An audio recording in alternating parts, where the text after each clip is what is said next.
कहीं आप बाइबल आशीष पाने के लिए तो नहीं पढ़ते हैं या अपने फायदे के लिए तो नहीं पढ़ते हैं। परमेश्वर के अजीजों, प्रभु का वचन आत्मिक आईना है जिसमें आप अपने आत्मा को देख पाते हैं। अगर आप बाइबल को फायदे और आशीष के लिए पढ़ते रहे तो परमेश्वर के अजीजों, कहीं ना कहीं आप अपने आत्मिक अवस्था को नहीं देख पाएंगे और आत्मिक अवस्था ना देख पाना कहीं ना कहीं हमारे लिए आत्मिक कमजोरी बन सकता है।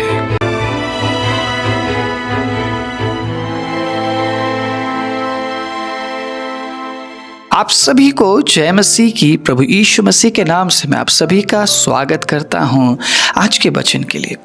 परमेश्वर के प्रिय अजीजों, परमेश्वर के प्रिय लोगों, आज कुछ बहुत ही महत्वपूर्ण मैं आपके बीच में लेकर आया हूं। लेकिन वचन में जाने से पहले कुछ बातें मैं आपके साथ साझा करना चाहता हूं। अगर आपको ऐसा लगता है कि मैं कहीं ना कहीं प्रभु के वचन से सही बातें आप तक पहुंचा रहा हूं, तो आप जरूर रिक्वेस्ट है, ये कमेंट में कुछ ना कुछ लिखिए। मैं आप लोगों के कमेंट को देखने के लिए काफ़ी बेताब रहता हूं, लेकिन जब मैं कमेंट में देखता हूं मुझे मिलता है आमीन, हालेलुया, या फिर बहुत से लोग हाथ जोड़ देते हैं। जस्ट इतना लिखने से क्या परमेश्वर के अजीज़ों मुझ तक ये बातें पहुंच पाएगी कि आपने क्या सुना या आपने क्या सीखा। ये आपके लिए बहुत इजी है ना, एक ऐसे करके इमोजी आपने बना दिया, हाथ जोड़ दिया या फिर आमीन और हालेलुया लिख दिया। मेरे लिए बहुत कठिन है वीडियो शूट करना, एडिट करना, ठीक है। वीडियो शूट करने से पहले प्रार्थना करना, सही वचन को चुनना, प्रभु की उपस्थिति में सत्य बोलना मेरे लिए आसान नहीं होता है। लेकिन फिर भी मैं बिना किसी लालच के, ठीक है, मैं आप लोगों तक प्रभु के वचन को मैं पहुंचा रहा हूं। मुझे कुछ भी नहीं मिल रहा है परमेश्वर के अजीजों। आप ये मत सोचिएगा यूट्यूब से मुझे लाखों करोड़ रुपए मिल रहे हैं इसलिए मैं प्रचार कर रहा हूं। मैंने हमेशा से आपके साथ साझा किया है कि मैं पैसों के लिए सेवा नहीं करता हूं, ना ही आज तक किया है और ना ही परमेश्वर के अजीज़ों में आगे करूँगा। एक भी व्यक्ति जिन लोगों के साथ मैंने सेवा की है या जिन लोगों के बीच में मैंने काम की है, जिन विश्वासियों के बीच में मैं एज ए पास्टर मैंने काम किया है, एक भी व्यक्ति इस संसार में नहीं मिलेगा आपको कि मुझ पर ये ब्लेम लगाए कि ये व्यक्ति पैसों के लिए काम करता है। एक भी व्यक्ति नहीं मिलेगा। परमेश्वर के अजीज़ों, मैं अगर कुछ कर रहा हूँ, मैं अगर प्रभु के राज्य के लिए कुछ कर रहा हूँ, बस मैं इसलिए कर रहा हूँ कि परमेश्वर का जो मेरे ऊपर, ठीक है, जो आशीषें हैं मेरे ऊपर, जो प्रभु की दया है, उसको मैं कैसे चुका पाऊँगा? मैं नहीं चुका पाऊँगा। तो कुछ ना कुछ तो मैं प्रभु के लिए कर सकता हूँ। जो प्रभु यीशु मसीह ने किया है उसका बदला मैं चुका नहीं पाऊँगा। लेकिन जब तक मैं ज़िंदा हूँ तब तक मैं एटलीस्ट मैं प्रभु की सेवा करके, ठीक है, मैं प्रभु को महिमा तो मैं दे पाऊँगा, इसलिए मैं सेवा कर रहा हूँ। तो मैं आप लोगों के कमेंट का इंतज़ार करता हूँ। आप लोग या तो हालेलुया लिख देते हैं, या तो आमीन लिख देते हैं, या तो प्रेज द लॉर्ड लिख देते हैं। सो ठीक है, हालेलुया आमीन, ठीक है, अच्छी बात है, आपने उस चीज़ को एक्सेप्ट किया, उस बात को आपने एक्सेप्ट किया। लेकिन मुझ तक ये बात नहीं पहुंच रही है कि परमेश्वर के अजीज़ों आपने क्या सुना और आपने क्या समझा। बीते दिनों में मैंने एक प्रचार को अपलोड किया, झूठे भविष्यवक्ता को पहचानो, ठीक है, झूठे शिक्षक को पहचानो। बहुत से लोगों ने, ठीक है, उस मैसेज को देखा, लेकिन किसी ने कमेंट नहीं किया। सो मुझे पता ही नहीं चल पा रहा है कि लोगों तक बातें पहुंच रही है या नहीं। अगर वाकई में आप प्रभु के वचन को सही तरीके से सुन रहे हैं और ये बात अगर आज आप तक पहुंच गई कि आप कमेंट नहीं करते हैं बोल के, नेक्स्ट वीडियो से ज़रूर कमेंट कीजिएगा। आपके लिए बहुत इजी है, आप बहुत इजीली कमेंट कर सकते हैं, लेकिन मेरे लिए वीडियो बनाना उतना आसान नहीं होता है। परमेश्वर के अजीज़ों, कई बार मैं प्रभु की उपस्थिति में बैठा रहता हूँ और कोई टॉपिक नहीं होता है। मैं प्रभु से पूछता हूँ मैं किस विषय पर बात करूँ प्रभु। हाँ, आप ये सोच रहे होंगे बाइबल में तो बहुत सारी बातें हैं बोलने के लिए। मैं बाइबल को उठाकर, मैं परमेश्वर के अजीज़ों जो बातें लिखी उसको धड़ाधड़ में पढ़ता जाऊँ तो कुछ समझ पाएंगे आप? कुछ समझ पाएंगे? नहीं समझ पाएंगे, राइट। आप भी तो काफ़ी साल से बाइबल पढ़ते होंगे। सो आप प्रचारों को इसलिए सुनते हैं कि कहीं ना कहीं मुझे कोई रेवलेशन मिल जाए, है ना, कोई मुझे ऐसी बातें मिल जाए ताकि मैं प्रभु में बढ़ सकूं। सो उस रेवलेशन के लिए मुझे प्रार्थना करना पड़ता है। कई बार फास्टिंग में होता हूँ, कई बार परमेश्वर के अजीज़ों काफ़ी लेट नाइट हो जाता है, मुझे एडिटिंग करना, उसे अपलोड करना, बहुत मेहनत करना पड़ता है। जो बातें आप तक नहीं पहुँचती है, आप समझ नहीं पाएंगे उस मेहनत को। लेकिन मैं आपसे ज़्यादा कुछ नहीं, बस मैं ये बोल रहा हूँ, कमेंट कर दीजिएगा। अगर आपको हमारा चैनल जेन्युइन लगता है तो आप हमें सहयोग भी कर सकते हैं और इस चैनल को ज्वाइन भी कर सकते हैं। प्रभु आशीष दे। मैं विश्वास करता हूँ अगले वीडियो से, मतलब इसी वीडियो से आप कमेंट करना शुरू करेंगे। आप आज कुछ ना कुछ ज़रूर लिखेंगे। जो भी बातें आगे प्रभु हमारे बीच में रखने जा रहे हैं पवित्र आत्मा के ज़रिए, आप उन बातों को सुनेंगे, समझेंगे और कुछ ना कुछ ज़रूर आप लिखेंगे कि आपने क्या सीखा। मुझे बहुत खुशी होगी जब आप लोग कुछ ना कुछ लिखेंगे। हालेलुया, आमीन। ठीक है, ये सारी बातें बहुत हो गया। अब थोड़ा सा आगे बढ़ते हैं और कुछ ना कुछ कॉन्वर्सेशन करते हैं, कुछ ऐसी बातें लिखते हैं, जो बातें समझ नहीं आई उन्हें लिखते हैं, या जो समझ आई उनके बारे में लिखते हैं। क्योंकि देखिएगा, सारी बातें प्रभु की महिमा के लिए है। ठीक है, सारी बातें प्रभु की महिमा के लिए हैं। तो आगे ज़रूर ध्यान रखिएगा। आपके कमेंट का मुझे बेसब्री से इंतज़ार रहता है। जब आप कुछ ना कुछ लिखते हैं, परमेश्वर के अजीज़, दिल को तसल्ली मिलती है, खुशी मिलती है और अपने मेहनत को मैं भूल जाता हूँ। ठीक है, प्रभु आप सभी को आशीष दे। आज एक बहुत ही सेंसिटिव टॉपिक आपके बीच में लेकर आया हूँ, बहुत ही इम्पॉर्टेंट टॉपिक आपके बीच में लेकर आया हूँ। वैसे जितने भी टॉपिक मैं लेकर आता हूँ सारे ही टॉपिक इम्पॉर्टेंट है, लेकिन आज का भी टॉपिक इम्पॉर्टेंट है। ठीक है, मैं ये नहीं बोल रहा हूँ कि सिर्फ आज ही का टॉपिक इम्पॉर्टेंट है, मैं ये बोल रहा हूँ आज का भी टॉपिक इम्पॉर्टेंट है। अगर हम प्रभु के वचन को सीरियस होकर एक्सेप्ट करें, सो हर दिन प्रभु काम करना चाहता है। Praise the Lord, hallelujah. हर दिन प्रभु काम करना चाहता है, वो किसी भी दिन को छोड़ना नहीं चाहता है। हर दिन कहीं ना कहीं परमेश्वर के अजीज, प्रभु की ये इच्छा है कि हम हर दिन प्रभु में बढ़ते रहें, और इसलिए उसने अपने काम को जारी रखा है अपने वचन के ज़रिए। सो वचन को सही तरीके से पढ़ना, सही कॉन्सेप्ट में पढ़ना, सही इंटेंशन में पढ़ना बहुत ज़रूरी है। बहुत से लोगों ने इस पुस्तक को धार्मिक पुस्तक बना लिया है। धार्मिक पुस्तक का मतलब क्या है कि चलो महीने में एक बार पढ़ लूँगा, महीने में एक बार पढ़ लूँगी, या हफ्ते में किसी ऐसा दिन हम निकाल लेते हैं कि हम उसी दिन सिर्फ फ्राइडे को पढ़ेंगे, या सिर्फ संडे को पढ़ेंगे, या सिर्फ सैटरडे को पढ़ेंगे। सो लोगों ने इसको प्रैक्टिकली एक्चुअली लिया नहीं है। इस किताब को प्रैक्टिकली लेने का मतलब कि हर दिन ये किताब आपके लाइफ का हिस्सा है। प्रैक्टिकल अगर आप है प्रभु के वचन को लेकर, हर दिन ये किताब आपके लाइफ का हिस्सा है। इन दिनों में आपको घोषणा करना सिखाया जा रहा है कि आप घोषणा करो, घोषणा करो। लेकिन परमेश्वर के अजीजों, सिर्फ घोषणा पर डिपेंड होना एक बहुत खतरनाक बात है, क्योंकि अगर आप प्रभु के वचन को सही तरीके से नहीं पढ़ रहे हैं तो सिर्फ आप ऑर्डर पर आप डिपेंड रहेंगे कि प्रभु ऐसा कर दे, प्रभु ऐसा कर दे, प्रभु वैसा कर दे। हर एक व्यक्ति खड़ा होगा, घोषणा करने लगेगा। वो अपने जीवन के बारे में, अपने काम के बारे में नहीं समझेगा, नहीं जानेगा कि वो कैसा जीवन जी रहा है, वो कैसा काम कर रहा है। वो बस क्या कहेगा, प्रभु कर दे, प्रभु कर दे, यीशु के नाम में ऐसा हो जाए, यीशु के नाम में ये हो जाए। यीशु के नाम में होगा, नो डाउट, लेकिन क्या वाकई में परमेश्वर के अजीजों हम उस लायक हैं कि हम उस नाम को इस्तेमाल कर सकें? आप समझ रहे इस बात को? सो वचन अलग अलग तरीके से हमारे बीच में पहुंचता है।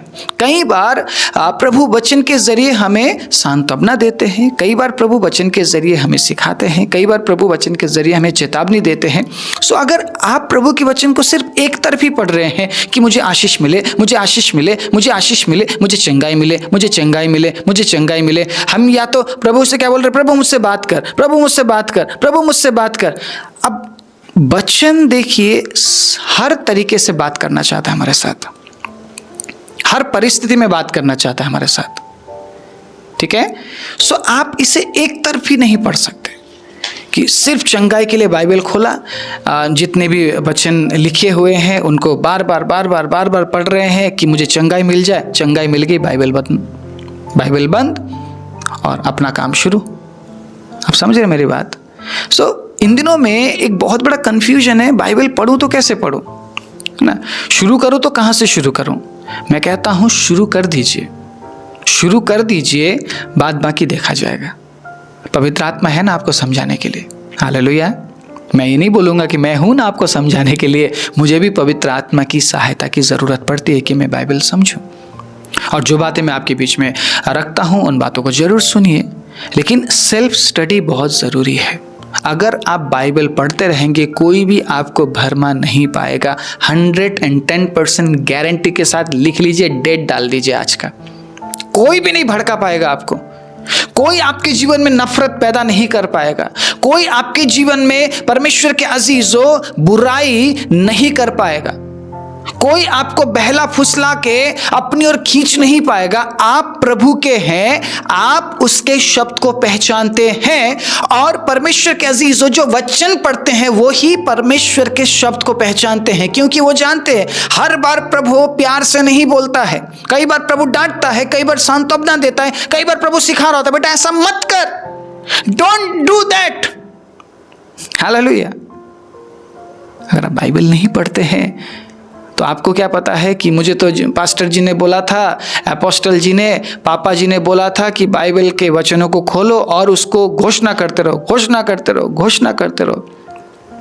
घोषणा तो कर रही हूँ, घोषणा तो कर रहा हूँ, लेकिन हो नहीं रहा कुछ। क्या आपको ऐसा लगता है परमेश्वर के अजीजों की प्रभु आपके घोषणा का इंतजार कर रहा है? आप घोषणा करो और तुरंत वो काम करने लग जाएगा।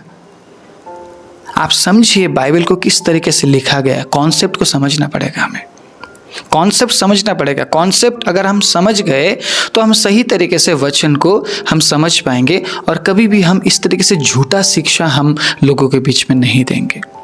कहीं पे भी किसी भी वचन में, किसी भी प्रचार के थंबनेल में आपको मिला हमारे चैनल में पावरफुल वचन बाय पास्टर आकाश गौर, ऐसा कहीं पे भी मिला, पावरफुल मैसेज, पावरफुल वर्शिप। मैं कहता हूं मेरे अंदर सामर्थ्य नहीं है, इसलिए मुझे परमेश्वर की जरूरत है। मैं कब से पावरफुल बनने लग गया। पावरफुल मैसेज बाय पास्टर आकाश गौर, एकदम आग निकल रहा हो, है ना, साइड से ना, थंबनेल में ऐसा बनाते ना लोग, आग निकल रहा होता है और बस लगा हुआ एक बंदा माइक पकड़ के है पावरफुल। मैं पावरफुल कैसे बन सकता हूं? आप समझ रहे इस बात को? मेरे अंदर जब तक पवित्र आत्मा है, मैं प्रभु के दिए गए काम को मैं निभा सकता हूं। बस मैं एक इंस्ट्रूमेंट की तरह उसके हाथों में हूं, वो अपने हिसाब से मुझे इस्तेमाल कर रहा है। मेरे अंदर पावर नहीं है, पावर अगर है परमेश्वर के अंदर है। सो जब हम प्रार्थना करते हैं हम ये बोलते हैं कि प्रभु आप आइए, आप कीजिए, क्योंकि सामर्थ आपके अंदर है। हालेलुया। सो परमेश्वर के अजीजों, समझने की कोशिश कीजिए। जब आप बाइबल पढ़ते हैं आपको पता चलता है इंसान पावरफुल नहीं है, पावरफुल परमेश्वर है। सो वचन इंपॉर्टेंट है, वचन पावरफुल है, बोलने वाला पावरफुल नहीं। मैसेज बाय ये, बाय वो, बाय पास्टर ये, बाय पास्टर वो। अरे मैसेज पावरफुल है, देने वाला पावरफुल नहीं है। ठीक है, जिसके बारे में हम बोल रहे हैं, जिस परमेश्वर के बारे में बोल रहे हैं, वो सामर्थी परमेश्वर है, बोलने वाला सामर्थी नहीं है। मैं तो आज भी वही इंसान हूं जो मैं पहले था, मैं सिर्फ एक इंसान हूं। दाऊद ने कई बार परमेश्वर के अजीजों इस बात को प्रभु के सामने रखा है, मैं तो घास के समान हूं, मैदान के फूल के समान हूं, जो आज है और कल नहीं। मैं तो कुछ भी नहीं हूं प्रभु, मैं आज अगर कब्र में चला जाऊं फिर मेरा नामो निशान नहीं मिलेगा। दाऊद जानता था दाऊद कौन है, इसीलिए दाऊद परमेश्वर से पंगा नहीं लेता था। ठीक है, दाऊद ने गलती की, दाऊद मान लेता था इस बात को, क्योंकि दाऊद क्लोज था परमेश्वर के। लेकिन उसी जगह में सुलेमान ऐसा नहीं था। सुलेमान ने बोला प्रभु देखो मैं अब मैं क्या करता हूँ, आपने जो मुझे बुद्धि दी ना उसका मैं बहुत सही तरीके से इस्तेमाल करूँगा। और देखिएगा सुलेमान बिगड़ गया, सुलेमान खराब हो गया, डिस्ट्रॉय हो गया उसका जीवन, उसका आत्मिक जीवन। क्योंकि परमेश्वर के अजीजों, वचन को अगर हम सही तरीके से नहीं समझे तो फिर हमारा जो आत्मिक जीवन है वो नाश होना ही होना है, कोई नहीं बचा सकता हमें। आपको वचन दिया गया है, जब आप प्रभु के पास जाएंगे ना, जब हम प्रभु के पास जाएंगे, अगर हमने परमेश्वर के अजीजों मिस्टेक की हुई है, अगर हमने ठीक है प्रभु के वचन को सही तरीके से नहीं पढ़ा है, तो परमेश्वर वहाँ पे ये नहीं बोलेंगे कि तेरे पास मैंने अपोस्टल को भेजा था, या तेरे पास मैंने प्रॉफिट को भेजा था, या तू उस चर्च में जाती थी, उस चर्च में जाता था। प्रभु ये नहीं बोलेंगे, प्रभु ये बोलेंगे तेरे पास बाइबल था क्या, तूने पढ़ा उसको। एक बहुत बड़ा एग्जाम्पल और एक बहुत अच्छा एग्जाम्पल हम गरीब लाजर और धनी व्यक्ति के जीवन से हम देख पाते हैं। क्या लिखा है वहाँ पे? प्रभु के वचन के बारे में लिखा हुआ है ना। धनी व्यक्ति क्या कहता है कि प्रभु मुझे जाने दे ताकि मैं अपने भाई, अपने प्रियजनों को मैं बता सकूं कि वो भी पाप में है, तो मैं जाके उनको बताऊंगा कि विश्वास करो, बाइबल पढ़ो। तो अब्राहम क्या कहते हैं वहाँ पे? अब्राहम कहते हैं कि उन्हें पृथ्वी में किताब दिया गया है, वचन दिया गया है, अगर वो उस वचन को पढ़कर बदलते हैं तो अच्छी बात है, लेकिन अगर उस वचन को पढ़ने के बाद भी वो नहीं बदलते हैं तो तेरे यहाँ से जाने का भी कोई फ़ायदा नहीं है, वो तेरी बात सुनकर भी विश्वास नहीं करेंगे। सीधी और साफ तरीके से प्रभु के वचन में बता दिया गया है, आपके और मेरे लिए, हमारे लिए बाइबल दिया गया है। अगर हम नहीं पढ़ते हैं या ढंग से नहीं पढ़ते हैं, सही कॉन्सेप्ट में नहीं पढ़ते हैं, तो फिर रिस्पॉन्सिबिलिटी हमारी है, हमारे ऊपर सारी बात आ जाएगी। आप ये नहीं बोल सकते हैं कि प्रभु आपने मुझे ये नहीं बोला, वो नहीं बोला। सारी बातें प्रभु के वचन में है। संपूर्ण बाइबल को बार बार पढ़िए, बार बार पढ़िए। एक बार आपने बाइबल ख़त्म कर दिया, खुश मत हो जाइए, अरे मेरा तो पूरा बाइबल ख़त्म हो गया। एक बार आगे न पढ़िए। 2 बार ख़त्म हो गया तो घमंडी मत बनिए, देखो मैं तो 2 बार बाइबल ख़त्म कर चुका हूँ, 2 बार बाइबल ख़त्म कर चुका हूँ या 2 बार बाइबल ख़त्म कर चुकी हूँ। घमंडी मत बनिए। तीसरी बार पढ़िए। तीसरी बार पढ़ने के बाद अहंकारी मत बनिए परमेश्वर के अजीज़ों। चौथी बार पढ़िए, फिर 5वीं बार पढ़िए, 6ठे बार पढ़िए, 7वीं बार पढ़िए, 8वीं बार पढ़िए, जब तक जिंदा है पढ़िए। Read read read read, hallelujah, read, पढ़िए, बार बार पढ़िए, बार बार पढ़िए, बार बार पढ़िए, बार बार पढ़िए। बहुत से लोगों को ये नहीं पता है कि अब्राहम कितने साल जिया, अब्राहम कितने साल प्रभु के पीछे चला। बस लगे हुए हैं जी, मुझे भी अब्राहम जैसा आशीष दे दो, प्रभु आशीष दे दो, प्रभु अब्राहम जैसा आशीष दे दो। इतना तो पता कीजिए अब्राहम कितने साल प्रभु के पीछे चला है। पता है आपको? आप में से जितने लोग इस प्रचार को सुन रहे हैं, क्या आपको पता है अब्राहम कितने साल प्रभु के पीछे चला था? 100 साल। 100 साल। आप कितने साल से चल रहे हैं? आपने कितना साल इंतजार किया है? समझ रहे आप? बाइबल सिर्फ आशीष पाने के लिए मत पढ़िए, उस कॉन्सेप्ट को पकड़ना, उस कॉन्सेप्ट को समझना बहुत ज़रूरी है कि बाइबल क्यों लिखा गया, किसके लिए लिखा गया, ठीक है, किस कंडीशन में लिखा गया, किन लोगों के लिए लिखा गया। ठीक है, परमेश्वर के अजीजों, जब आप बाइबल पढ़ते हैं 3 बातें आपको ध्यान में रखना है। 3 बातें, बहुत सी बातें हैं, मैं 3 बातों के बारे में आज जिक्र करूंगा। समझना ये ज़रूरी है कि आपका जो आत्मिक आईना है वो है बाइबल। जब आप बाइबल पढ़ते हैं, आप रियल आप कौन है आप समझ पाते हैं। मैं पहले अपने आप को बहुत अच्छा समझता था, मैं तो ये हूँ, मैं तो वो हूँ। बाइबल पढ़ने के बाद मुझे पता चला, अरे मैं तो एक पापी इंसान हूँ। ठीक है, परमेश्वर के बारे में आपको बाइबल में पता चलेगा, पाप के बारे में बाइबल में पता चलेगा, धार्मिकता के बारे में बाइबल में पता चलेगा, क्षमा के बारे में बाइबल में पता चलेगा, पवित्रता के बारे में बाइबल में पता चलेगा। बहुत सी बातें हैं, बहुत सी बातें पूरी जिंदगी सिखाएंगे। सीखे जब तक ये दुनिया है परमेश्वर के अजीजों, अगर हम तब तक इस बाइबल से सिखाएंगे तब भी सारी बातें सिखाई नहीं जाएगी। समंदर है ये, समंदर से भी गहरा है। प्रभु के वचन की शिक्षाएं समंदर से भी गहरी है। ठीक है, आपको समझना पड़ेगा, बाइबल आशीष पाने के लिए, अपने फायदे के लिए ना पढ़े, बाइबल इसलिए पढ़े ताकि आप अपने आत्मिक दशा को मालूम कर सकें। आत्मिक दशा को मालूम करने के लिए 3 बातों की आपको ज़रूरत पड़ने वाली है। सबसे पहली बात, शिक्षा, टीचिंग। अगर आप टीचिंग नहीं प्राप्त कर पाते हैं, आप आगे बढ़ ही नहीं पाएंगे, आगे बढ़ ही नहीं पाएंगे। बहुत से लोगों को ये बोला गया है प्रभु यीशु मसीह चंगाई देते हैं, प्रभु यीशु मसीह छुटकारा देते हैं, वो उस चंगाई छुटकारे को लेकर बैठे हुए हैं, वो आगे बढ़ ही नहीं पाए क्योंकि वो टीचिंग के रूप में बाइबल को नहीं लेते हैं, एज ए टीचिंग नहीं लेते हैं। अगर आप एज ए टीचिंग इसको नहीं ले रहे हैं, शिक्षा के रूप में इस वचन को नहीं ले रहे हैं, तो ये वचन आपके लिए प्रैक्टिकल नहीं बनेगा। ये वचन सिर्फ आपके लिए स्पिरिचुअल एक हथियार बनेगा कि आप जिस दिन संडे चर्च जाएंगे उस दिन के लिए एक स्पिरिचुअल हथियार है आपके लिए। ठीक है, सुपर नेचुरल एक वर्ड है, सुपर नेचुरल एक किताब है जिससे आप हर दिन नहीं खोल सकते हैं, मतलब कभी कभार आपको खोलना पड़ेगा ना। जब मैं प्रभु में नहीं था, परमेश्वर के अजीज़ों, मैं जहाँ पे भी था, जिस भी बैकग्राउंड से मैं आता हूँ, मैंने कभी अपने ग्रंथ को मैंने नहीं पढ़ा था। मुझे पता ही नहीं था कि हमारे ग्रंथ क्या है, क्या लिखा है, क्या नहीं, क्योंकि उस ग्रंथ को हर एक व्यक्ति नहीं पढ़ता है और हमें नहीं सिखाया जाता था कि पढ़ो। सुपर नेचुरल समझा जाता था कि नहीं, हर एक व्यक्ति इसको पढ़ने के लायक नहीं है। लेकिन बाइबल आप पढ़ सकते हैं, हर एक व्यक्ति पढ़ सकता है। और इसे एज ए टीचिंग, शिक्षा के रूप में क्यों लेना है? क्योंकि शिक्षा आपको हर दिन चाहिए, हर दिन आपको शिक्षा चाहिए। आप जब घर से बाहर निकलते हैं विदाउट नॉलेज, विदाउट टीचिंग, परमेश्वर के अजीजों, बिना शिक्षा के आप बाहर कुछ भी नहीं कर पाएंगे। आपको रोड पे चलना है, आपको शिक्षा की ज़रूरत है कि मुझे किस साइड में चलना है।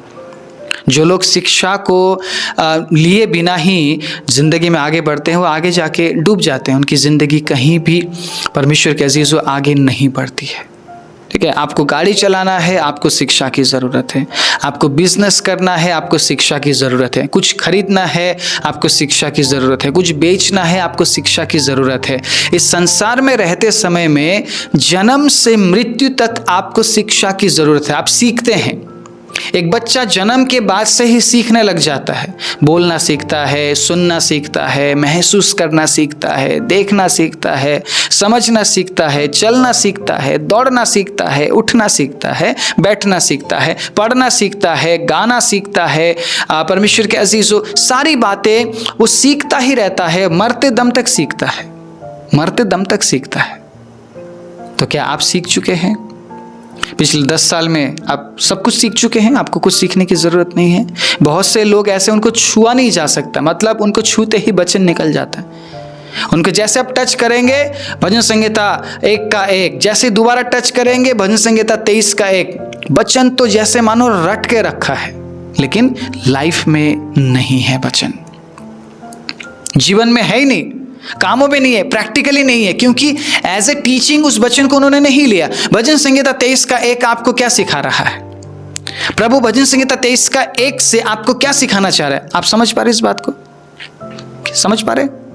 भजन संहिता 23 का 1 घोषणा करो बोल दिया, ठीक है, आपने घोषणा कर दिया। भजन संहिता 23 का 1, यहोवा मेरा चरवाहा है, मुझे कुछ घटी ना होगी, वो मुझे हरी हरी चराइयों में चराता है। मैं दूसरे आयत में पहुंच गया हूँ।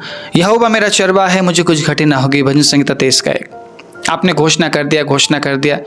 एज ए टीचिंग लीजिए उसको। यहोवा मेरा चरवाहा है, मुझे कुछ घटी ना होगी, इसके अंदर शिक्षा क्या है? इस आयत के अंदर दाऊद क्या बताना चाह रहे हैं? यहोवा मेरा चरवाहा है, मुझे कुछ घटी ना होगी। फ्यूचर के बारे में भी दाऊद बात कर रहे हैं, प्रेजेंट के बारे में भी दाऊद बात कर रहे हैं। और दाऊद शायद ऐसे समय में बोल रहे हैं जब दाऊद घटी में है, और दाऊद यहाँ पे ट्रस्ट के बारे में बात कर रहे हैं, विश्वास के बारे में बात कर रहे हैं।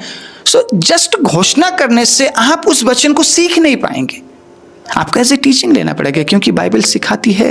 मेरे साथ बोलिए, बाइबल सिखाती है। हालेलुया। बाइबल से हमें शिक्षा मिलती है, बाइबल शिक्षा पर जोर देती है। सबसे पहला बाइबल से अगर हमें कुछ मिलता है वो है टीचिंग। टीचिंग कैसे मैं बोल रहा हूं परमेश्वर के अजीजों? उत्पत्ति 1 उसके 1 से जब आप पढ़ना शुरू करेंगे, आपको पता चलेगा पृथ्वी कैसी थी पहले, पृथ्वी का हालत कैसा था। हालेलुया। सो वहीं से हम सीखना शुरू करते हैं। अरे ऊपर तो पानी है, हम सोचते थे सिर्फ क्लाउड है, अब हमें पता चला है कि परमेश्वर ने पानी को 2 भाग किया। ऊपर वाले हिस्से को परमेश्वर ने आसमान कहा और नीचे वाले हिस्से को परमेश्वर ने समंदर कहा। अब जब बारिश होती है हमें पता चलता है अरे प्रभु ने ऊपर भी पानी रखा है। इसके पीछे एक बहुत गहरी बात है, बहुत अच्छा एक रेवलेशन है। अगर आप चाहें तो मैं इसके बारे में आपको मैं बता सकता हूँ। कमेंट में लिखना पड़ेगा कि हम आसमान और समंदर के बीच में जो भी गहरा जो प्रकाशन है वो जानना चाहते हैं, तो मैं आपके लिए वीडियो बनाऊंगा। कमेंट बहुत ज़रूरी है, ज़रूर लिखिए, कुछ ना कुछ लिखिए, ठीक है। सो बाइबल इसलिए पढ़े ताकि मैं सीख सकूं, टीचिंग, ठीक है। बाइबल को एज ए टीचिंग आपने लेना है। सो आप व्यवस्था विवरण 6 अध्याय उसका 6 और 7 जब पढ़ते हैं, लिख लीजिएगा और मेरे साथ पढ़िए। और ये आज्ञाएं जो मैं आज तुझको सुनाता हूं वो तेरे मन में बनी रहे, टीचिंग, ओके। प्रभु यहाँ पे क्या कह रहे हैं सुनिए 7वें आयत में, और तू इन्हें अपने बाल बच्चों को समझाकर सिखाया करना। जो कुछ प्रभु सिखा रहा है, प्रभु सिखाने पर जोर देते हैं। मेरे साथ बोलिएगा, प्रभु सिखाने पर जोर देते हैं। इजराइली सीखना नहीं चाहते थे और आज हमारा यही दुर्दशा है, हम सीखना नहीं चाहते। हम सिखाना तो चाहते हैं लेकिन हम सीखना नहीं चाहते। सिखाना आसान है, सीखना कठिन है। सीखने के लिए आपको एक स्टूडेंट बनना पड़ेगा, विद्यार्थी बनना पड़ेगा, और विद्यार्थी होकर जीना कई बार बहुत मुश्किल है। टीचर होकर रूल करना कई बार बहुत आसान है, लेकिन याद रखिएगा, एक विद्यार्थी ही आगे जाकर टीचर बनता है। टीचर अगर विद्यार्थी नहीं बना तो वो टीचर नहीं है, कुछ ना कुछ गलत आप तक मैसेज पहुंचाया जा रहा है। बहुत ज़रूरी है अपने बच्चों को भी सिखाना, और घर में बैठे मार्ग पर चलते लेटते उठते इनकी चर्चा किया करना। आपको शिक्षा की ज़रूरत है, बाइबली शिक्षा की ज़रूरत है। जब आप घर से बाहर निकलते हैं तो कैसे चलना है, कपड़ा कैसा पहनना है, कैसे उठना है, कैसे बैठना है, एज ए क्रिश्चियन मसीह होने के नाते बात कैसे करनी है, बर्ताव कैसे करना है, सारी बातें प्रभु के वचन में लिखा है। और प्रभु का वचन कह रहा है, हर समय में तू उन तमाम शिक्षाओं के बारे में बात करना जो आज मैंने तुझे सिखाई है, जो मैंने तुझे बताई है। आगे मैं कुछ और बातें बताऊंगा, ये पुराने नियम से मैंने बताया। नए नियम में चलते हैं। मत्ती का किताब। मज़ा आ रहा है परमेश्वर के अजीज़ों? कुछ अलग मिल रहा है ना? यस, यही परमेश्वर के अजीज़ों हमारे चैनल में आपको हमेशा मिलता रहेगा, इसलिए सब्सक्राइब कर लीजिए और हमें ज्वाइन भी कीजिए, ठीक है। मत्ती निकालेंगे, मत्ती 28 अध्याय में को हम निकालेंगे। मत्ती 28 अध्याय में क्या लिखा है? 28 उसके 18 में यीशु ने उनके पास आकर, किनके पास आकर? चेलों के पास आकर कहा, स्वर्ग और पृथ्वी का सारा अधिकार मुझे दिया गया है, इसलिए तुम जाओ, सब जातियों के लोगों को चेला बनाओ और उन्हें पिता पुत्र पवित्र आत्मा के नाम से बपतिस्मा दो। आगे बहुत इंपॉर्टेंट बात यह है, और उन्हें सब बातें जो मैंने तुम्हें आज्ञा दी है मानना सिखाओ। अगेन प्रभु यीशु मसीह का जोर भी शिक्षा पर है, लेकिन आज लोगों के बीच में जाके क्या कर रहे हैं? पैरों से गिरा रहे हैं, हाथों से गिरा रहे हैं। शिक्षा कहीं भी नहीं है, सिर्फ गिराना और परमेश्वर के अजीजों उठाने का काम चल रहा है। सिर्फ गिराने और उठाने का काम चल रहा है, टीचिंग कहीं भी नहीं है। आज एक विश्वासी को आगे बुलाकर आप बोलिए भजन संहिता 23 उसके 1 का मतलब क्या है, नहीं बोल पाएंगे। आप में से बहुत से लोग शायद नहीं बोल पाएंगे। आप में से बहुत से लोगों को ऐसी बातें नहीं पता होगी जो बहुत सिंपल है बाइबल में, क्योंकि आपने कभी सीखने में जोर नहीं दिया। आपको क्या लगता है कोई एक व्यक्ति आए और हमारे बीच में प्रचार करे, उस रेवलेशन को हम प्राप्त कर ले, बस काफ़ी है। आपको भी प्रभु रेवलेशन देना चाहते हैं, आपको भी प्रभु कुछ बताना चाहते हैं। आपका जिम्मेदारी है परमेश्वर के अजीजों, आपकी जिम्मेदारी है कि आप नियमित रूप से प्रभु के वचन को पढ़े और उस शिक्षा को एक्सेप्ट करें जो शिक्षा प्रभु यीशु मसीह ने दी है। आज सभी ने अपना अपना शिक्षा बना लिया है, ठीक है। इस कलीसिया का शिक्षा अलग है, उस कलीसिया का शिक्षा अलग है, उस संस्था का शिक्षा अलग है, उस वाले संस्था का शिक्षा अलग है। एक शिक्षा वाले दूसरे शिक्षा के साथ मैच नहीं होना चाहते, वो ऑलरेडी कह देते भाई वो अच्छा सिखाते नहीं है। हम कौन सी शिक्षा में आगे बढ़ रहे हैं? क्या आज हम बाइबली शिक्षा में आगे बढ़ रहे हैं या हमने अपना शिक्षा बना लिया? कोई कहता है दशवांश नहीं देना, कोई कहता है दशवांश देना, कोई कहता है अन्य भाषा मत बोलना और कोई कहता है अन्य भाषा बोलो। कोई कहता है ये देखो गाली दे रहे हैं, अन्य भाषा नहीं बोल रहे हैं, ये तो माँ बहन की गाली दे रहे हैं। ये बातें बोलने में भी कितना अजीब लग रहा है, लेकिन हाँ ऐसा ही कर रहे हैं। वचन हाथ में लिए हुए हैं ये लोग, ये अपने आप को प्रचारक बोल रहे हैं और यहाँ पे ठीक है इस तरीके की बातें चल रही है। आप समझिए इस बात को, शिक्षा पर कितना जोर दे रहे हैं लोग। कोई कह रहा है कि ये लोग गाली दे रहे हैं, ये अन्य भाषा नहीं बोल रहे हैं, और फिर उसी जगह में दूसरे लोग कह रहे हैं हम तो और ज़्यादा बोलेंगे, हम तो और ज़्यादा बोलेंगे। आप समझ रहे हैं क्या हो रहा है? शिक्षा पर जोर नहीं दे रहे हैं हम, इसीलिए हम अपने आप को साबित करना चाहते कि हम कौन हैं, बल्कि परमेश्वर के अजीज़ों यीशु ने तो कुछ और यहाँ पे बताया है। जो बातें मैंने तुम्हें सिखाया है वो मानना सिखाओ। पुराने नियम में भी शिक्षा पर जोर दिया गया है। अगर आप नीति वचन को पढ़ेंगे, नीति वचन में सारी बातें सिखाई गई है। मुझसे सीख, ठीक है, मेरी बातों से सीख। बार बार बोला है पुत्र ऐसा मत कर, हे बेटा ऐसा मत कर, बेटा ऐसा मत कर, बेटा ऐसा मत कर, व्यभिचार मत कर, झूठ मत बोल, चोरी मत कर, सिखाया है। शिक्षा को नहीं लेंगे तो बस यही करते रहेंगे जो अभी हो रहा है। ठीक है, लोग आकर आपको गिराएंगे, फिर पीछे खड़ा होगा, वो उठाएगा आपको, फिर गिराएंगे आपको, फिर कोई उठाएगा, आप गिरते रहेंगे, उठते रहेंगे, गिरते रहेंगे, उठते रहेंगे। हर संडे यही होगा। सीखा क्या आपने? ज़ीरो। क्या मिला है आपको पूरी जिंदगी में? ज़ीरो। आपने कुछ नहीं सीखा है। परमेश्वर के अजीजों, कुछ सीख ही नहीं पाए हैं क्योंकि आपको कुछ सिखाया ही नहीं गया है। आप सीखना ही नहीं चाहते, इसलिए आपको बस एपोस्टल, प्रॉफिट, पापा, मम्मी ये सब चाहिए और आप चाहते हैं कि वो आपके आगे पीछे घूमते रहे। आपको बस परमेश्वर का एहसास होता है उनके घूमने से, आपने उनको अपना परमेश्वर मान लिया है। आपको सीखने की ज़रूरत नहीं है। लोग इसी अवस्था में है, इसीलिए उन्हें बिब्लिकल नॉलेज बिल्कुल भी नहीं है। परमेश्वर के अजीजों, बाइबल में सिर्फ एक तरफी बात नहीं की गई है। अगर आप प्रभु के वचन को पढ़ते हैं तो आपको पता होगा परमेश्वर ने सिखाने पर ज़्यादा जोर दिया है, बाइबल सिखाती है। ठीक है, आपने वचन लिख लिया होगा। दूसरा बहुत इंपॉर्टेंट बात है, बाइबल तसल्ली भी देती है। हालेलुया। प्रभु अपने वचन से तसल्ली भी देते हैं। सिर्फ तसल्ली के पीछे ना भागे, सबसे पहले सीखने के बारे में सोचे कि प्रभु अपने वचन से क्या सिखाना चाहता है। दूसरा है, बाइबल हमें तसल्ली देती है। यशाया 41 उसके 10 में क्या लिखा है, जरा हम पढ़ते हैं। यशाया 41 के 10 में क्या लिखा है, सुनते हैं। यशाया 41 के 10 में सुनिएगा। मत डर क्योंकि मैं तेरे संग हूँ। तसल्ली दे रहा है प्रभु। हमेशा हर एक जगह प्रभु तसल्ली देगा नहीं, कहीं पे वो सिखाता है। सबसे पहले वो सिखाने में जोर देता है और जब हम सीख कर उसके अनुसार चलने लगते हैं तो कई बार कठिन परिस्थिति हमारे सामने आती है। तब प्रभु कह रहा है, देख मैं तुझे तसल्ली भी देता हूं। मत डर, मैं तेरे संग हूं, इधर उधर मत ताक क्योंकि मैं तेरा परमेश्वर हूं। मैं तुझे दृढ़ करूंगा और तेरी सहायता करूंगा। अपने धर्म में दाहिने हाथ से मैं तुझे संभाले रहूंगा। अब तसल्ली किन के लिए है? जिसने प्रभु के वचन को पढ़ा है, एज ए टीचिंग, शिक्षा के रूप में उस वचन को लिया है, हर दिन उस वचन को इस्तेमाल कर रहा है, उन लोगों के लिए प्रभु कह रहा है कि मत डर। हमारा बाइबल के साथ कोई रिश्ता नहीं है, कभी हम इसे पढ़ते नहीं हैं, कभी हम परमेश्वर के अजीजों प्रैक्टिकली इस वचन पर चलने की कोशिश नहीं करते हैं। बस हम सांत्वना के लिए हम प्रभु को पुकारते हैं जब हम कठिनाई से चल रहे हैं। क्या उस समय प्रभु हमें सांत्वना देते हैं? क्या उस समय के लिए प्रभु बात कर रहे हैं? आप समझिए इस बात को। जिन्होंने ऐसे टीचिंग प्रभु के वचन को लिया है, उनके लिए प्रभु कह रहा है कि मत डर, मैं तेरे संग हूं। ओके, सो भजन संहिता 34:4 में भी बहुत सुंदर यहाँ पे वचन लिखा हुआ है, मैं आपके बीच में पढ़ना चाहूँगा। भजन संहिता 34:4 लिख लीजिएगा। मैं यहोवा के पास गया, तब उसने मेरी सुन ली और मुझे पूरी रीति से निर्भय किया।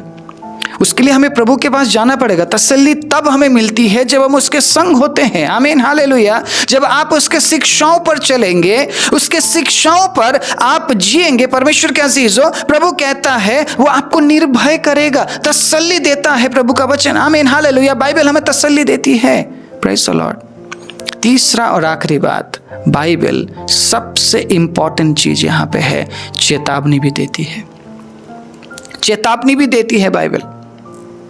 शिक्षा बहुत इंपॉर्टेंट है, तसल्ली भी हमें जरूरी है परमेश्वर के अजीजों, ताकि उस शिक्षा में हम बने रहे, और चेतावनी भी बहुत जरूरी है ताकि उस शिक्षा से हम हट ना जाए। काफी लोग ऐसे हैं इस दुनिया में जिन्होंने 10 साल बहुत अच्छे से फॉलो किया प्रभु को, परमेश्वर के अजीजों 11वें साल में गिर गए, छोड़ दिया प्रभु को। बहुत से लोग ऐसे हैं जोश जोश में कपड़े भी उतार देते थे पवित्र आत्मा में भर के, 2 साल बाद ठेके में मिले हैं, ठीक है, बार में काम करते हुए दिखे हैं। ऐसे लोग भी हैं जिन्होंने परमेश्वर का मजाक बना रखा है। मैं उन तमाम लोगों के लिए बोल रहा हूँ, प्रभु चेतावनी दे रहा है, आप बचेंगे नहीं। अगर आपने परमेश्वर को इस्तेमाल करने के लिए सोचा है कि चलो मैं अपने जॉब के लिए इस्तेमाल कर लेता हूँ, शादी के लिए इस्तेमाल कर लेता हूँ, बच्चे के लिए इस्तेमाल कर लेता हूँ, बहुत से ऐसे लोग हैं जिनके लिए मैंने प्रार्थना किया, प्रभु ने उन्हें संतान के जरिए आशीष दिया, लेकिन आज ना ही वो संतान प्रभु में है और ना ही वो परिवार। आज मैं प्रभु की आत्मा में होकर बोल रहा हूँ, प्रभु को इस्तेमाल करने वाले लोगों को प्रभु नहीं छोड़ेगा। लिख लीजिए इस बात को। मैं ये नहीं बोल रहा हूँ कि आज ही प्रभु एक्शन लेगा, नहीं। प्रभु दिखाएगा एक दिन आपको कि आपने परमेश्वर का इस्तेमाल किया है, और वो बहुत बहुत ज़्यादा शॉकिंग होने वाला है आपके लिए। अगर मैंने ऐसा किया है, प्रभु की सेवा मैंने पैसों के लिए की है, प्रभु मेरा न्याय करे। मैं आज इस प्रचार में बोल रहा हूँ, प्रभु मेरा न्याय करे। परमेश्वर के अज़ीज़, हम प्रभु की इस्तेमाल ना करें, ठीक है। सो प्रभु चेतावनी देता है। चेतावनी के लिए आप निकाले मत्ती का किताब 7 अध्याय 20 आयत। मत्ती का किताब 7 अध्याय 20 आयत। प्रभु ने बहुत पहले ही परमेश्वर के अजीज़ों में चेतावनी दी थी, ठीक है, लेकिन हमने पढ़ने में लेट कर दिया, ठीक है। 7 अध्याय 20 आयत आप पढ़ सकते हैं, या आप 17 आयत से पढ़ेंगे तब भी सही रहेगा। 20 से मैं पढ़ देता हूँ। इस प्रकार उनके फलों से तुम उन्हें पहचान लोगे, ठीक है। अगर आप 15 से पढ़ेंगे, मत्ती 7:15 से, तो झूठे भविष्यद्वक्ताओं से सावधान रहो बोला है। सो ऑलरेडी बाइबल में ये बातें लिखी हुई है कि झूठे भविष्यद्वक्ता आएंगे, जिसे आज हम इस संसार में देख रहे हैं। और ये जो झूठे भविष्यद्वक्ता है, इनका आना क्यों जरूरी है? ताकि एंटी क्राइस्ट की एंट्री हो सके। अब ये जितने भी लोग हैं, ये एंटी क्राइस्ट के लिए एंट्री दे रहे हैं। परमेश्वर के अजीज़ों, दुख की बात यह है कि ये बाइबलों को उठाए हुए हैं, लेकिन एंट्री ये एंटी क्राइस्ट को दे रहे हैं। आपको पहचानना पड़ेगा। पहचानने के लिए बाइबली शिक्षा की ज़रूरत है। अब बाइबल नहीं पढ़ते हैं ना, पछताएंगे आगे। आप आने वाले दिनों में आप जरूर पछताएंगे, जब आप ये देखेंगे कि प्रभु आ चुका और अपने लोगों को लेकर जा चुका है। आप पछताएंगे उस टाइम, क्योंकि अगर आप बाइबल नहीं पढ़ रहे हैं तो ये जो झूठे भविष्यद्वक्ता इन दिनों में उठ खड़े हुए हैं, जो सिर्फ हीलिंग और प्रॉस्पेरिटी और भविष्यवाणी और, ठीक है, परमेश्वर के अजीज़ डिक्लेरेशन के बारे में बात कर रहे हैं, छोटे ईश्वर के बारे में बात कर रहे हैं। उन्होंने अपने आप को भी छोटा ईश्वर घोषित कर दिया है, और वो आप लोगों को भी छोटा ईश्वर बनाने पर है। इन लोगों से आप बचेंगे नहीं अगर आप बाइबल नहीं पढ़ते हैं तो। बहुत बड़ी बड़ी भीड़ अब इन लोगों के पीछे जाने लगी है। परमेश्वर के अजीज़ों, उनके अंदर बाइबल नॉलेज जीरो है। जीरो बाइबल नॉलेज के साथ ये लोग इन लोगों के पीछे चल रहे हैं। और आगे जाकर आपको पता चलेगा, जब परिस्थिति बदलेगी, ठीक है, उस समय में कोई आपके साथ नहीं होगा सिवाय परमेश्वर के वचन के। उस समय वचन पढ़ने से अच्छा है कि अभी पढ़ लो, ठीक है, क्योंकि अब समय है, क्योंकि अभी समय है, वचन पढ़ना जरूरी है। चेतावनी पहले से दी गई थी। इसका मतलब परमेश्वर के अजीज़ों, प्रभु को पता था ऐसा होगा, और जो बातें प्रभु ने ठहराई है उसे कोई बदल नहीं सकता है। बस हमें ये बोला है कि तुम पहचानो। सो पहचानने के लिए आपको बाइबल पढ़ना पड़ेगा। मत्ती 7 अध्याय 20 आयत पढ़ना पड़ेगा, और दूसरा पत्रस 2 अध्याय, ठीक है, पहला आयत भी आपको पढ़ना पड़ेगा। दूसरा पत्रस 2 अध्याय पहले आयत में क्या लिखा है? दूसरा पत्रस 2 अध्याय पहला आयत, यहाँ पे भी झूठे शिक्षकों के बारे में लिखा है। जिस प्रकार उन लोगों में झूठे भविष्यद्वक्ता थे, उसी प्रकार तुम में भी झूठे उपदेशक होंगे, ओके, जो नाश करने वाले पाखंड का उद्घाटन छिप छिप कर करेंगे, और उस स्वामी का जिसने उन्हें मोल लिया है इनकार करेंगे।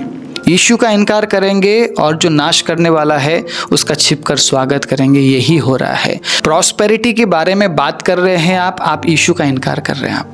आप सिर्फ बाइबल को एक तरफी इस्तेमाल कर रहे हैं, हीलिंग, चंगाई, चमत्कार के लिए आप यीशु का इनकार कर रहे हैं, क्योंकि बाइबल में टीचिंग के बारे में बताया गया है, सांत्वना के बारे में बताया गया है, चेतावनी के बारे में बताया गया है, ठीक है, सेकंड कमिंग के बारे में बताया गया है, यीशु मसीह के दूसरे आगमन के बारे में बताया गया है, जिसके बारे में आज लोग क्या बोलने लगे हैं? यीशु का दूसरा आगमन नहीं होगा। लोगों को निश्चिंत किया जा रहा है। लोगों को बोला जा रहा है कि आप BMW के लिए प्रार्थना करो, आप ऑडी के लिए प्रार्थना करो, आपके पास मर्सिडीज होना चाहिए।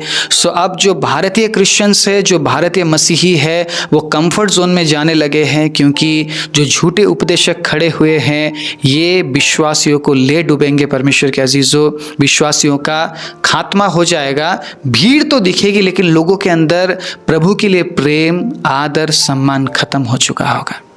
सिर्फ भीड़ के पीछे मत जाइए, सच्चाई प्रभु के वचन में है, और आईना भी आपको प्रभु का वचन ही दिखाता है कि आप आत्मिक जीवन में किस स्तर में हैं। अगर आप बाइबल पढ़ते हैं तो हर दिन आप उस आईने को देख पाएंगे, आपके आत्मिक मिरर को आप देख पाएंगे, और आप अपने बारे में पता कर पाएंगे कि आप आत्मिक जीवन में कौन से स्तर में हैं। इसलिए बाइबल जरूर पढ़िए और बाइबल जब आप पढ़ते हैं इन बातों का ध्यान रखिए ताकि आप सही तरीके से प्रभु में बढ़ सके। आइए अपने आंखों को बंद करें। राजाओं के राजा प्रभुओं के प्रभु धन्यवाद देते हैं आज के सुंदर वचन के लिए। जितनों ने भी प्रभु आज के इस वचन को सुना है, पूरा सुना है पिता, आप उन्हें बहुत अच्छे आशीष दीजिए। और आज से जितने भी लोग प्रभु कमेंट करने जा रहे हैं, उनके शिक्षा के बारे में वो लिखने जा रहे हैं कि क्या उन्होंने सीखा है, क्या वो और सीखना चाहते हैं, प्रभु आप सहायता कीजिए। एक अच्छी कम्युनिटी बिल्ड हो पिता, ताकि प्रभु हम आपके आगमन का इंतज़ार करते हुए प्रभु आगे बढ़ सके, आपके वचनों को इस्तेमाल करते हुए प्रभु झूठे शिक्षकों से, झूठी शिक्षाओं से बच सके, ताकि प्रभु हम आपके आगमन के लिए अपने आप को तैयार करते हुए, आपके वचनों को सीखते सिखाते हुए, झूठी शिक्षा और झूठे शिक्षकों से बचते हुए आगे बढ़ सके। सारी महिमा आपको देते हुए यीशु के नाम से मांगते हैं, आमीन।